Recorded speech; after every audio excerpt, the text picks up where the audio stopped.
I grew up in a residential hotel on 56th Street. You grew with up my in dad. a residential hotel. With my dad, yeah. And then also we lived at a building called the Picasso on 58th and 3rd or something right near Alexander's. Of course, it was also near Bloomingdale's, but I couldn't afford Bloomingdale's. What did your dad do? Well, at that time, he was driving a taxi, which was a great thing. A lot of parents love that line of work because you can make your own hours. Uh-huh. If I'm going to find my phone, I'm going to show you photographs. My daughter finally got into the taxi, and I have been waiting and looking for this since my father died right after 9/11. Basically, that was the year that Unfaithful came out, and that was around that chunk of time. But my daughter got into 6F99, wherever you are out there. That's the cab number. Yeah, 6F99, and that was your dad's cab. Yeah, and so the tag still exists. That of course, same number. That did medallion he sell it number to someone? Did he sell that that's medallion? what winds up happening. Yeah. That's what winds up happening is that the number lives forever, but the drivers change. You know, that was your dad's cab. Yeah, and he drove that from when I was about 7 years old until. Well, he kind of sold it. See, what happens is cabbies share. So one guy would have it for 12 hours, and then the other guy would take the night shift. That was later when my dad did that. But it's kind of cool. It was the analog way. You see the meter going by. It would literally tick, tick, tick, tick, tick. I'm trying to find this picture on my phone in your studio. I will find it of my daughter. Were you...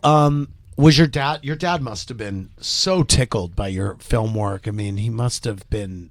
excited about your success it was very much his investment in me that made that happen. But it actually happened. I know. Why not take a shot? You might hit the moon. I mean, right, it happened. And you did. Yeah, I kind of am that person. Was there something that he was most proud of your work? Was there something that tickled him the most? The first time I saw his taxi after he passed away, and he had stopped driving for many years before, but to me it seemed like there was a dangling possible capillary of communication. Like if I spotted his taxi, the minute I'd land in New York, I'd see all the yellow cabs at the airport, and I'd look around, and I'd look for his number. And it wasn't even conscious, and it wasn't a choice. And finally, after about a decade, I surrendered to that. I was like, okay, I'm just this girl who grew up, and now I'm still searching for Daddy. Maybe he's going to be like busting me for playing hooky, or maybe he's going to pick me up, or maybe he's waving to me from across the street going, "You idiot, I'm on this corner," or whatever, because I was his driving buddy in the city. But I digress. What wound up happening with the whole investment that he made in my career and my time, I didn't understand that he had a vision. He had a vision for me that I certainly. I mean, I didn't agree. I didn't want it. I resented it sometimes. It felt like I was living his dream for me rather than my own sometimes.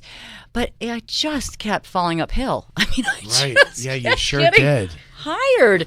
I'm like, what? Okay, I'll walk through these open doors and be very, very grateful.